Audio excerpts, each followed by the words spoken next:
In today's video, I'm going to teach you how to see stats on the Substack app. Whether you're a seasoned Substack writer or just starting to explore its potential, understanding how your posts are performing is crucial for growth and engagement. So let's dive into the Substack app to uncover where you can find all that important data.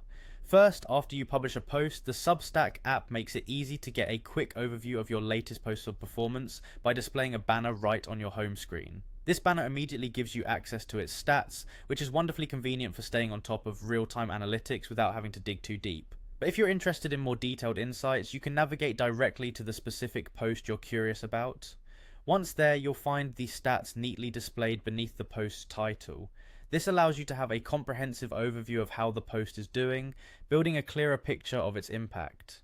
When examining your post's performance, you'll find a summary that includes the number of views, as well as the open and click rates if applicable. These metrics are particularly useful for determining how well your content is being received. You can think of these stats as a sort of quick snapshot, instantly helping you gauge whether your latest piece is resonating with your readers. Moving on to a more granular level, let's talk about the reach section. Here you can see exactly how many people your post has reached. It breaks down the engagement by email opens, web views, mobile reads, and even the sources of your traffic. This reach data is indispensable when it comes to understanding where your audience is coming from and where they prefer to consume your content.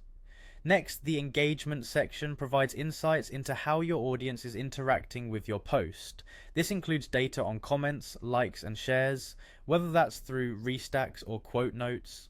Additionally, it tracks link clicks, which is incredibly handy if your post contains links to other content or resources. This engagement data is all about understanding your audience's level of interaction and the tangible ways they connect with your material. Lastly, we have the growth section, which is critical for anyone looking to expand their publication's reach. It tracks how well your post has contributed to gaining new subscribers, both free and paid, and it also provides a conversion rate. This information is valuable for assessing the post's role in boosting your Substack presence. Remember, each of these insights plays a key role in helping you refine your content strategy.